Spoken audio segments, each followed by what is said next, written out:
Let's shut that door. You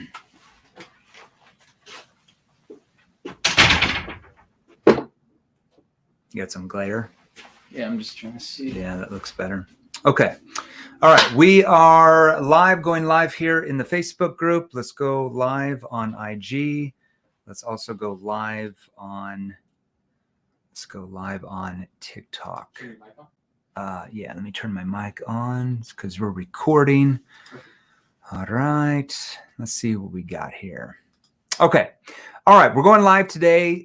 Typically on Thursdays, we go live in some of our platforms. We're going live here on Instagram. We got about 250,000 followers there, 253,000 followers. Do you know I didn't even have an IG account until 14 months ago.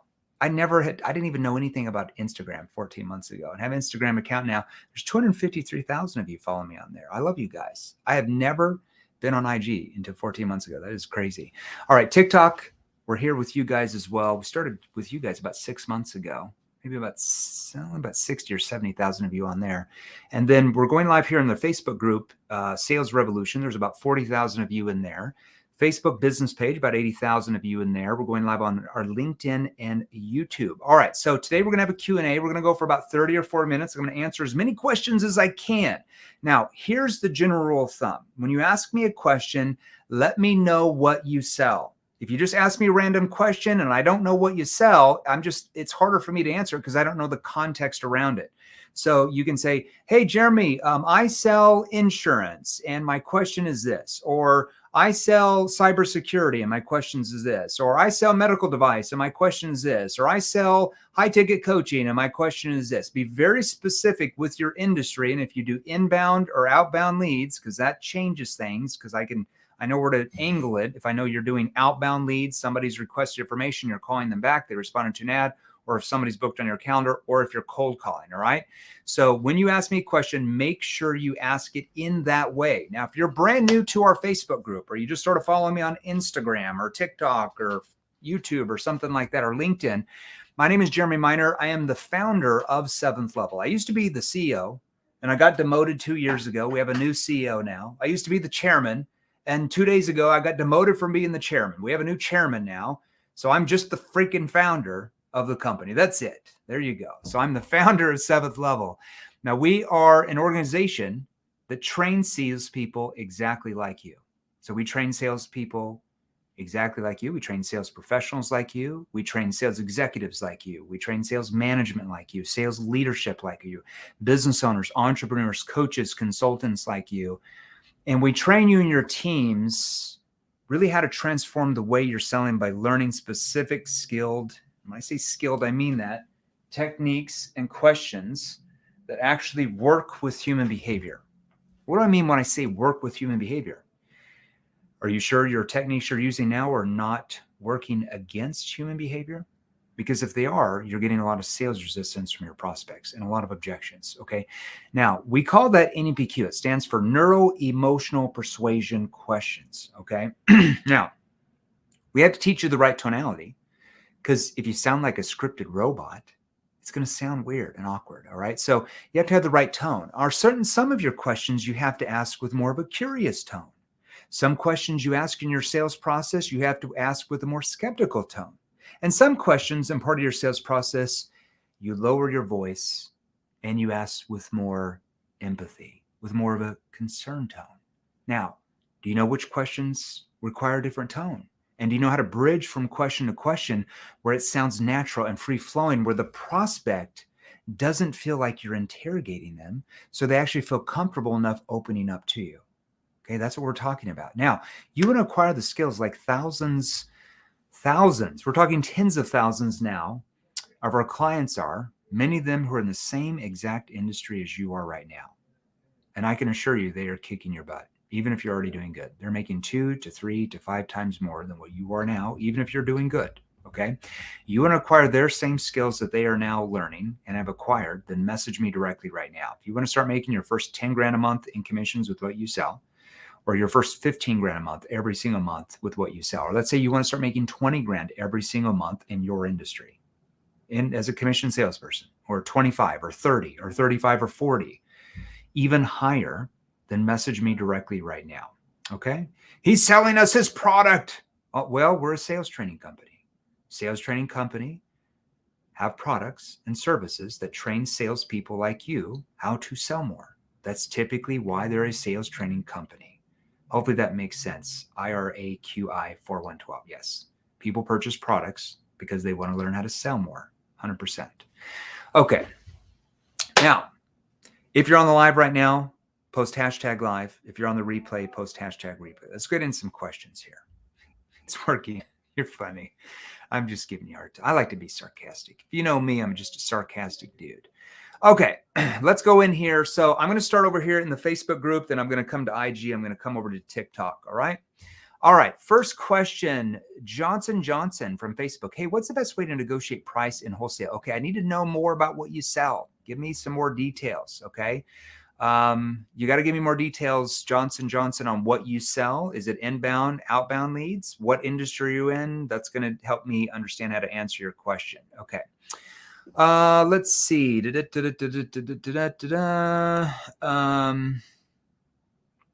Oh, Johnson. Okay. Here's your question. Now that makes a little bit more sense. Thank you very much. Way easier to answer your question now. Let me find you.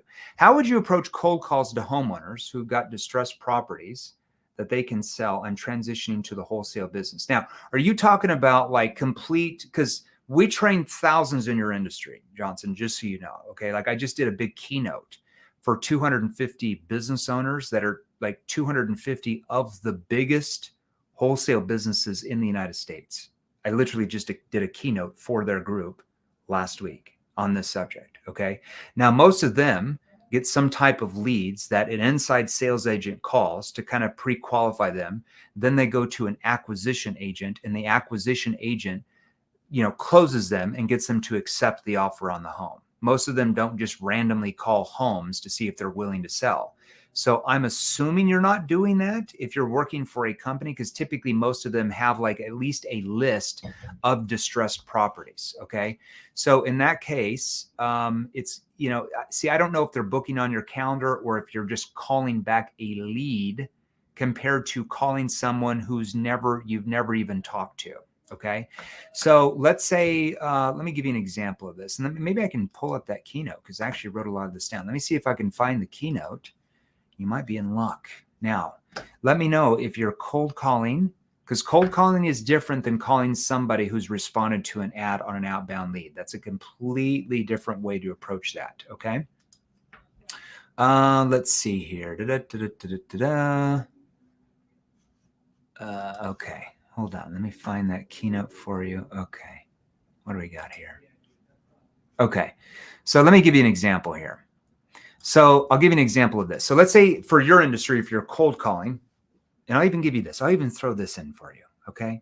Now, if you want to learn more of these skills, like this is the easiest sale in the world if you know the right questions with the right tone. We train all that in our virtual training courses. So message me directly if you want to know about that. Okay. You can make a ton of money in that space if you know what you're doing. If you don't know what you're doing, you're going to get punched in the nose very quickly. I can assure you.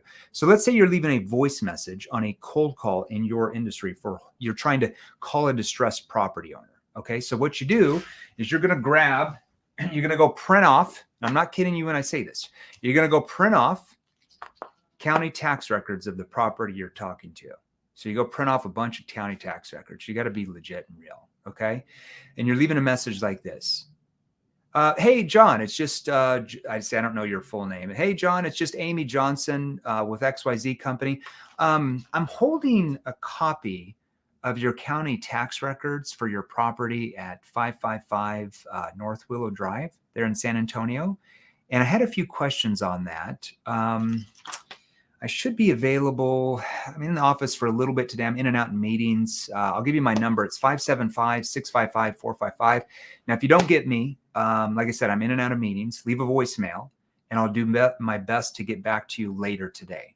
So talk to you then. And like I said, it's about your property on 55 Willow Drive. I've got your county tax records in front of me. Talk to you then.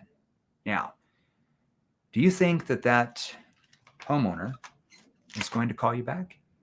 About a 90% chance. Okay. We've implemented that into a ton of companies who do what you do, and they get called back. I think it's like 83, 84% of the time from a cold call voicemail. Let me know if anybody else can get that type of result. Okay. Now, let's say if they answer, you can say something like this. And let's say if it's a cold call.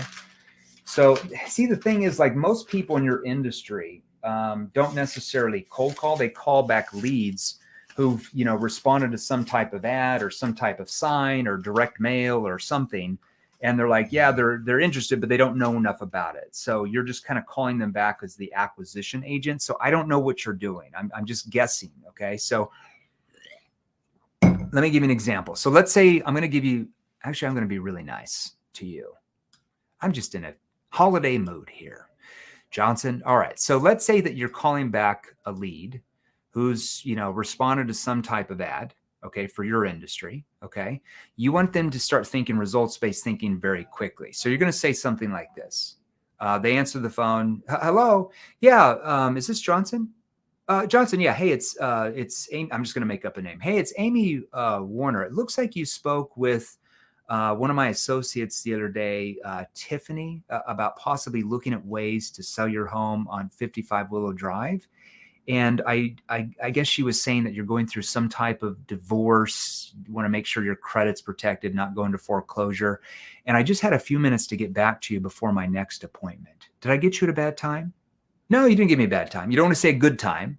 Okay, you want to say bad time. It's the exact opposite. Now, why do you want to say I just had a few minutes before my next appointment to get back to you to see if I can help? Because then when you go to say, did I get you at a bad time? They're thinking they only need a few minutes with you because you just said I had a few minutes before my next appointment to get with you to see if we can help. Now, throughout that conversation, as long as you understand NEPQ with what we train you, you build a gap from where they are compared to where they want to be, they're not even going to pay attention to the time. They'll be on that call 20 or 30 minutes later and not even think about it, okay, because of the pain you can pull out of them, okay? That's how you would start off like an outbound lead, okay? And they're like, oh, yeah, for sure. I remember, I responded to it. Okay, so now they had mentioned that you were possibly interested in receiving an offer on that property. And I would say, the first part of this call, it's really more for us to find out about the property you have now, just kind of the details, like what condition it's in and really when and really why you might be even looking to sell it, just to see if we can do something good for you. And then towards the end of the call, if you feel that it might be what you're looking for, we can talk about possible next steps. Does that help you? That's called a status frame. All right. That's just an example of an outbound lead. Now, if you're calling like some type of completely cold call, which a lot of people in your industry don't do that. They call outbound leads for the most part. But let's say you called a cold call. You can say, yeah, is John there? Yeah, John, it's just Amy Warner. I'm holding a copy of your county tax records on your property at 55 Willow. I was wondering if you could help me out for a moment. Sure. What do you mean by county tax records? Well, and we're not even quite sure if it would make sense for us to talk, but I represent a group of investors who are looking to purchase properties in your area, like in your zip code. And we noticed that your property was on the MLS listing 6 months ago, but then you took it off or whatever you see. I don't know what you noticed that from the cold call. Okay. That's up to you. So let me go with that. So I'm just with, So I represent a group of investors who are looking at purchasing several properties, about 5 to 7 properties in your area, like in that kind of that street line that you're kind of on there on Willow Drive. On Willow Drive, and I was calling to see if you would be opposed to having a brief conversation around that. Okay.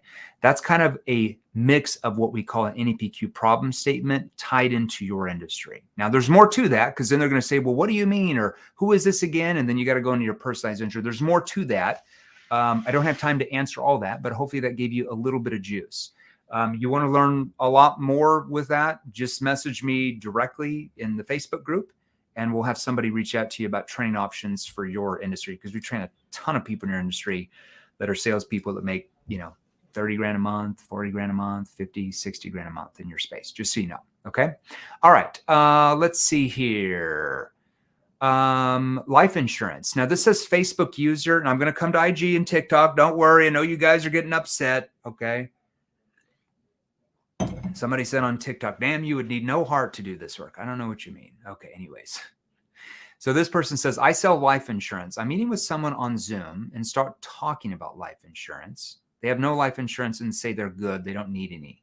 They have young children. How do you, okay, so time out. I want you to really think about this for a second.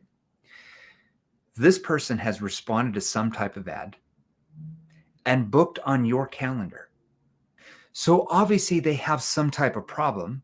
Otherwise, they would never respond to the ad and they would never book on a calendar, right? Because why would they? It just wouldn't make any sense. Did you buy the G-Wagon, Sam? Yes, I did. I pick it up. It gets delivered tomorrow. Do you want me to send you you want me to send you some pictures? We'll post some pictures on it. It's just a car. It's not that big of a deal. It's mainly for the company tax deduction. All right. But yeah, we did bought a new G-Wagon. I like Mercedes for sure. I'm all about comfort. I don't buy the Lambos and Ferraris. Now, to each their own. I'm okay. If you like Lambos and Ferraris, they're just not for me. I like comfort. I like Mercedes and BMW and Range Rover and Bentley. I'm more about luxury and comfort. I don't like the spaceship Lambos. Now, I got friends that have Lambos and I always make fun of them, but I still love them. They make fun of me, but it's all right. I'm just an old soul. Hopefully that answered your question, Sam. Okay. All right. Now, back to you distracted me. Okay. So they've responded to some type of ad. So obviously they have some type of problem. They didn't ever booked on your counter if they didn't have a problem. So your problem is what you're saying when you get on Zoom that's triggering them to tell you that they're good. Okay. We train tens of thousands of people in your industry. Just so you know, thousands that make 15, 20, 30, 40, 50 grand a month in insurance. Just so you know. Okay. They don't get on Zoom, just start talking about insurance, because that would get them in trouble very quickly and they wouldn't make hardly any sales. They get on Zoom and they find out why the prospect's even on there. So let me give you a few examples of that. Now, you want to learn those skills, message me directly right now, because right now it sounds like you're getting punched in the nose. Okay, so let's say they're on Zoom, you get on there. Okay, instead of saying, how are you doing today? How's the weather over there? Because everybody knows that basically that means to a prospect that, hey, I'm just trying to be nice to you so you buy from me. That's how a prospect interprets when you say, how are you doing today? How's your day going? Why? Because they hear every single salesperson that's ever tried to sell them anything ask what question when they get on a call. How are you doing today? So they immediately associate you with everybody else who's ever tried to sell them. You do not want to be in that. Once again, use techniques that work with human behavior, not against it. Okay. So when you get on there, okay, you're on Zoom. Can you hear me? Okay, good. All right. So welcome, I guess, to the meeting. It looks like you had booked on the calendar about looking at, I guess, possible financial protection for like the home and family when something does happen to you, right? Right. Yeah. Okay. See how I'm already associating the end result. Remember, you're not selling them the thing. You're not selling them an insurance policy in your industry. You're selling them the results of what that policy does when one of the family members passes away and the rest of the family's financially protected. That's what you're selling, the results of what the coverage does, not the coverage and policy itself.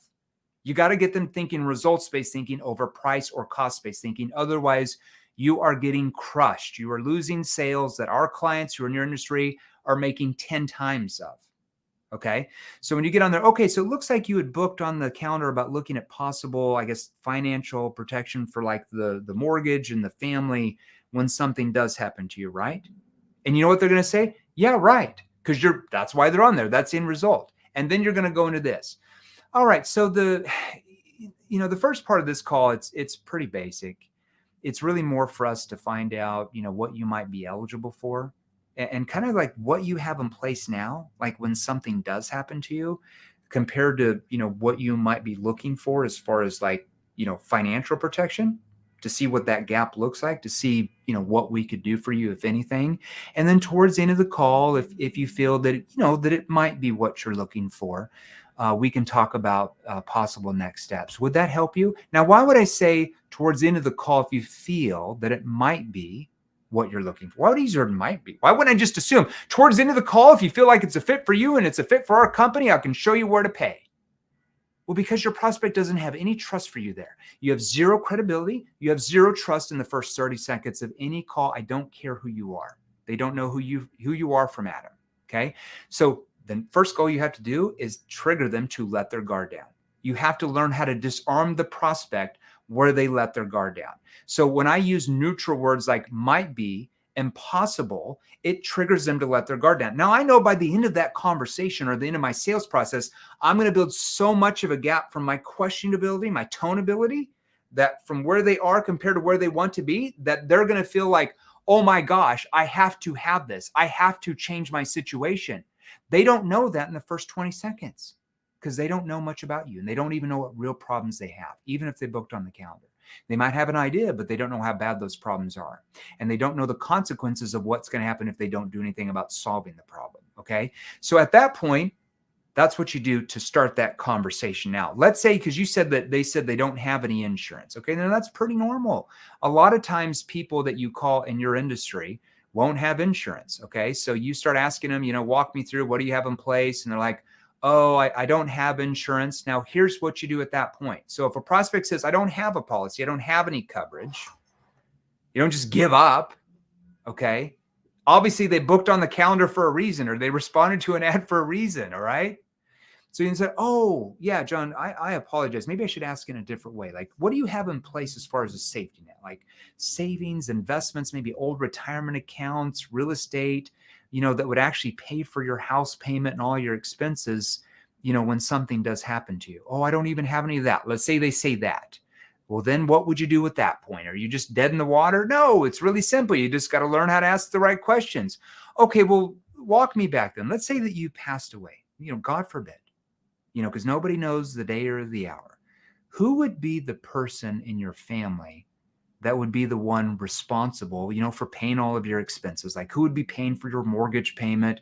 Who would have to pay for all the funeral expenses? They have to go in and meet with the funeral director to plan everything out, purchase the coffin, purchase the ceremony. Who would have to pay your car payments, the credit card debt? Who would be the one responsible for putting the kids through school? Like who would be the one that's responsible to pay for all that? Oh, shoot, I don't know. I guess my wife that I left behind. Well, and then your first problem awareness question would be, well, do you want to have your wife have to pay for all that if you didn't have to? No, I wouldn't want her to pay for all that. Okay. And then after that, there's some other problem awareness questions you have to ask. But that's just a little nibble. You want to learn more of that for your industry? Message me directly right now. Your industry is very easy if you know the right questions with the right tone. If you don't, it's very hard and you're going to get punched in the face. I can assure you. We train tens of thousands of people in your industry. Okay. Hopefully that answered your question there. Okay. Let's go over to IG for a couple questions here. All right.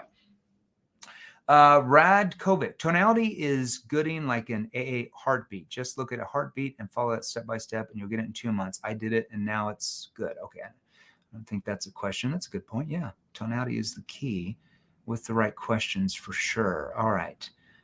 There's a lot of scammers using your name for crypto. One Franco. Well, of course there will be, for sure. I mean, we have a lot of followers. We have like 250 or 60,000 followers just on IG, through all of our Facebook groups and all of our social platforms. We have over 1 million followers. Of course, they're going to be scammers. Now, obviously, if it's somebody that has my name on their account from IG that has 3,000 followers, obviously that's not me, right? So my account says, we will never DM you about any crypto or business opportunities. So if somebody is DMing you from an account that looks like mine with my picture about that, that's not really us. So you're following the right account right here. So thank you for bringing that up. But yeah, we have to report like 8 to 10 fake accounts every day. So it's just part of the ballgame. We love you. Hey, I love you too, man. Thank you. I appreciate you. You're a nice dude. What's the best way to approach a CIO cold both on call and in person on conference? Well, I need to know what you're selling. If you don't tell me what industry you're in, I can't answer your question. All right. So you got to tell me a little bit more. I'm a realtor. How do I make sure leads show up for an appointment? Well, in what way? Like, are you meeting them at a home? Are you meeting them at your office? Or are you meeting them on virtually? Give me a little bit more. Okay. So somebody says it's too expensive. Well, once again, tell me the industry you're in. Otherwise, I don't know the context around it. Now, are they saying it's too expensive in the first 2 minutes of a call? Are they saying that at the end of your sales process? Are you in B2C or B2B? You got to give me more details. Typically, the first thing that I want to do, if somebody's, and just so you know, like once you learn any PQ, you don't have prospects that say it's too expensive. They just might say they don't have the money, but that's much different than saying it's too expensive. All that tells me is that your questions that you're asking now and the way you're asking those questions are causing them to think price or cost-based thinking over results-based thinking. Because that objection you should never get once you learn what we do. Okay, you might get like, oh, we really want to do it. We just don't have the funding, and you can help them overcome that. We show you to do that in our virtual training courses. That's easy. But you should never get somebody saying this is too expensive. That just means you're asking a few surface level questions. They're saying surface level with you. Then you go into your pitch or presentation, and it's all about price at that point, and you're being commoditized. So if anybody would ever ask, oh, this is too expensive, you need to first clarify what that means. Well, what does that mean? So you say, oh, in what way? Or how do you mean by it's too expensive? Well, the reason why I said it's too expensive is our CEO, let's say if you sold B2B, is our CEO allocated us a $6,000 per month budget, but you're quoting us $9,000 per month. Okay, well, now you know what that prospect means by it's too expensive. For other prospects, it could mean something completely different. It could mean they don't have any money for it. It could mean that they don't have enough money for it for a week. It could mean that they don't have enough money till the next calendar year because they've already allocated their entire budget. It could mean like 10 different things. So the first thing you need to do is ask a clarifying question. Okay, now there's more to that after that. But if you're getting that objection, I can assure you, you are getting them thinking price-based or cost-based thinking. That's why they're saying that to you. So if you want to avoid that objection, because our clients don't get that, I can pretty much assure you, very rare would they ever get that, message me directly on IG. We can show you training options for what you sell, which I still don't even know what you sell. Okay. I sell charity subscription service face-to-face. Any tips when you aren't actually selling a product or service? Well, what are you selling? See, there's never been anything, a product, a service, a program, anything for anything that doesn't solve one or two things. It doesn't solve a problem and or an emotional need. So as a charity, you are solving an emotional need. You need to start thinking like that. Okay, it's like if I sold Lamborghinis that were $500,000 cars, does that solve a problem? No, because if they wanted to go from point A to point B, they could just drive a used Honda for 20 grand, right? So why are they buying a Lamborghini? Well, it solves an emotional need because maybe that prospect grew up poor and he wants to show his peers and his neighbors that he's successful. He or she's really successful and they love the finer things. Like maybe they're trying to impress their neighbors. Maybe they're trying to impress their clients. Maybe it's just a need from their childhood that they're solving an emotional need. They've made it. They want everybody else to see that. That's why people buy those type of cars, just so you know. Okay. All right. So it solves an emotional need. Let's go for another one here. Okay. T-Wheel, solar sales. Train thousands in solar. In fact, I'm doing a huge keynote for like 7,000 solar salespeople in March. And I have another one with a smaller group of like 200 salespeople, like sales VPs well, not sales VPs, but like sales managers, 250 sales managers here in about 3 weeks in Carlsbad. And then another group of 7,000 salespeople in March out in Carlsbad as well. Okay, we train thousands in your industry too. We got salespeople in your industry that make over 100 grand a month in commissions. That when they started here 2 years ago in our training, we're making 5 grand a month. There's a big difference. Okay. So I think we're just going to have to do more research. So the question is, why are they saying that? What did you say or not ask that didn't build a big enough gap in their mind from where they are compared to where they want to be that would trigger uncertainty in their brain that would cause them to say, I want to do more research? Okay. That is a downstream issue, my friend. Okay. Once you acquire the right skills, you learn the right questioning techniques to build a gap from where they are compared to where they want to be, you shouldn't ever get that objection, just so you know. But if somebody did say that, even after that, let's say there's a 2% chance, oh, that's not a problem. What research would you like to do? You got to find out what they mean by research. Or how do you mean by research? Well, I'm looking at other companies and, Oh, yeah, they're pretty, yeah, a lot of companies are similar. What companies are you looking at? Well, we're going to meet with this company next week and the company after. Well, if that's what you find out, because if that's why they said they want to do more research, because you got to clarify first to find out, then you would say, so what are you hoping these other companies are going to say to you? Well, we're hoping that they would say this and that and blah, blah, blah.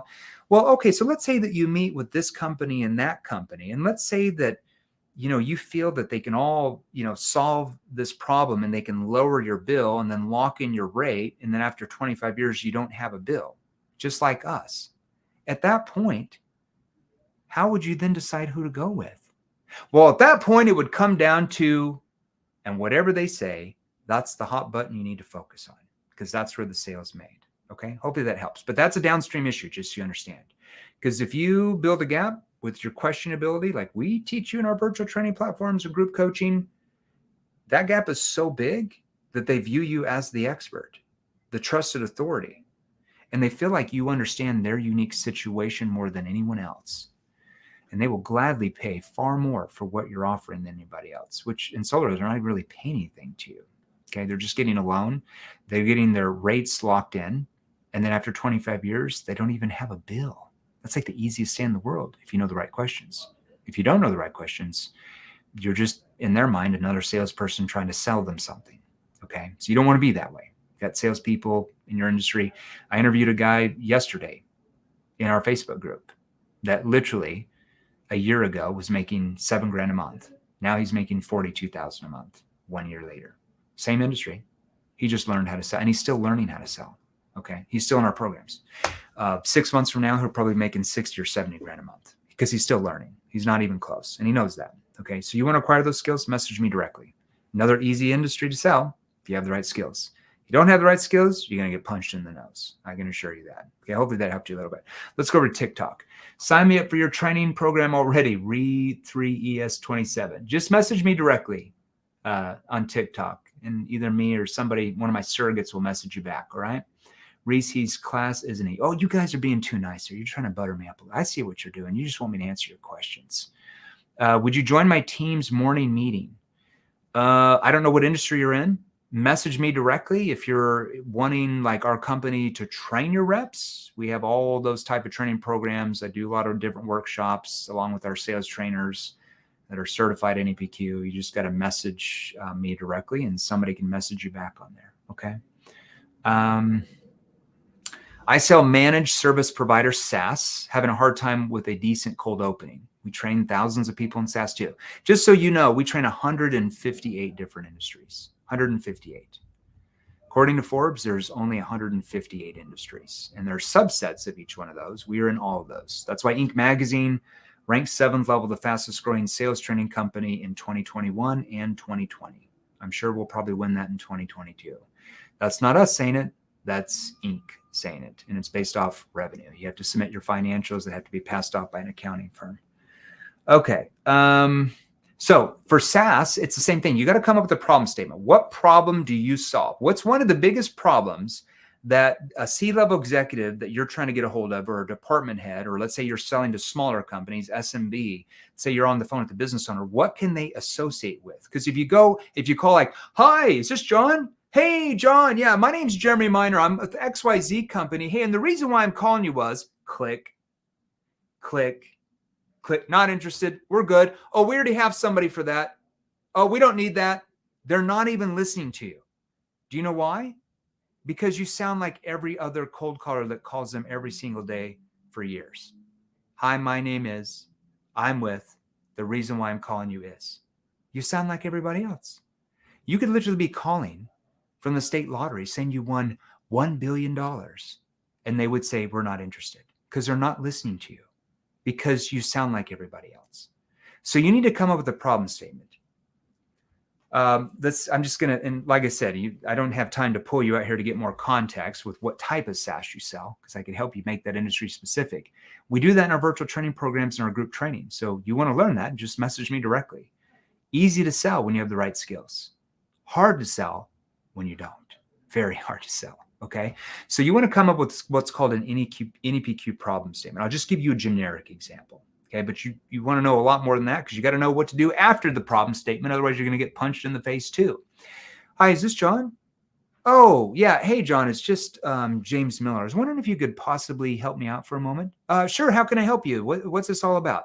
Well, and I'm not quite sure if you're the right person I should be talking to, but I called to see if your company would be open to looking at any possible hidden gaps and issues around your blank that could be causing you guys to blank. Who should I be talking to about that? Well, you got to fill in the blanks because I got to pull out more context. Now, in our training programs, in our group training, we teach you what those blanks are, industry specific. So you want to know that, message me directly right now. Okay. All right. Let's go to another TikTok. Eric, how do you handle an objection for I want to take this to my lawyer? Okay. Once again, that is a downstream issue. What did you say or not ask that triggered uncertainty in that prospect's brain that triggered them not to trust you and say, I need to take this to my lawyer?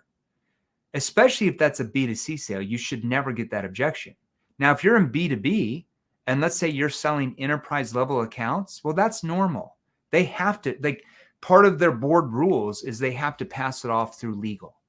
So it depends on if you sell B2B. If you sell B2B, most large size companies, it has to go through legal.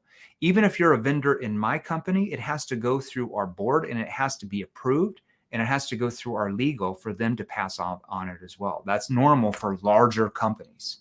If you're selling B2C and you're getting that, that means they don't trust you. Okay. And it means they don't trust you because you're probably asking, I'm assuming, I don't want to assume, but you're probably asking some surface level questions you've been taught how to ask. What's two problems you're having? What type of solution are you looking for? What's your budget? And then you go into your presentation or pitch. And because of that, you're not creating any gap from where they are compared to where they want to be. So they don't feel any need. They don't feel any urgency to do anything. And then when you try to push and pressure them, they just give you that objection as a smokescreen. That's why they're doing that. Okay. So let's say you're B2C and they still say that. Oh, I just need to do some lawyer. Yeah, that's not a problem. Now, what part of the agreement are you wanting the lawyer to look at, just so I understand? You need to find out what they're concerned about. Oh, yeah, that's not a problem. What are you wanting to take to your lawyer, just so I understand? Just a clarifying question. Find out, then help them resolve it. Guys, I love you to death. I'd answer more questions. I know that I probably have I didn't even get to the YouTube questions. I feel so bad. But I don't have time. I have an appointment, and my videographer, Blake, I told him to come in here at 20 after to cut me off because I tend to go too long. 3 minutes. He even gave me 3 more minutes. So I've got to go. Thank you very much. We'll be back live next Tuesday with the subject matter training in the Facebook group. Now, if you're on IG, okay, or if you're on TikTok or LinkedIn and YouTube, if you want to be on the lives next week, because I'm going to do them in the Facebook group, make sure you join our Facebook group. Okay, we've got about 40-some thousand people in that. That is called salesrevolution.pro. So you got to go to salesrevolution.pro. So go to salesrevolution.pro. I'll be nice, and I'll pop it in here. Can somebody on the team can you have somebody pop it in? Tell Val or Felicia or Chris or Jordan or somebody they need to drop the Facebook join link on TikTok. They might have even dropped it on IG and stuff. I'm just not seeing all this. So good gosh, there's like 100 questions on IG here. I'm so sorry, you guys. I feel bad that I couldn't get a hold of you. So go to salesrevolution.pro. Sales Revolution. I'm probably not even Sales Revolution. See, you can make a lot of money in sales and not even know how to spell. Salesrevolution.pro, not .com, .pro. Okay, I'll pop it in there, salesrevolution.pro. Okay. All right. So if you're on YouTube or LinkedIn, or let's say that you're on TikTok or IG, just go to salesrevolution.pro, salesrevolution.pro. Right when you join, check your DMs on Facebook Messenger. Somebody on my team will message you over a free training called the NEPQ 101 mini course. So if you want to be on the lives next week, because I'm pretty much only going to do them in the Facebook group, make sure you join salesrevolution.pro. And you want to start learning, because look, if you're following me on IG and TikTok or LinkedIn or YouTube, you're seeing little reels. That's just little nibbles we give out. That's not what our clients get. Those are little nibbles. They're not going to make you wealthy. I hate to say that to you. They're just little nibbles. Imagine like a puzzle that's like 113,543 pieces. On the reels, I give you like one piece. So what are you going to do with all the other pieces that you don't know? Just lose sales you could be making? So just message me directly. If you're on IG or TikTok or LinkedIn or the Facebook business page, message me directly right now. Just message me directly right now. And either myself or one of my stunt doubles or surrogates will message you back different training options for your industry. If you want to start making your first 10 grand a month in commissions with what you do, or 15 grand a month consistently, or 20 grand a month, or 25 grand a month, or 30 grand a month, or 40 grand a month, or 50 or 60 grand plus thousand a month. I can assure you, we are training people in your industry that make that every single month right now, that were hardly making anything when they started here 6 months ago, 3 months ago, 2 months ago, a year ago, a year and a half ago. You want those skills? Message me directly right now. All right, peace, love. I got to get out here. I'm way overboard. Thank you guys very much. And we will see you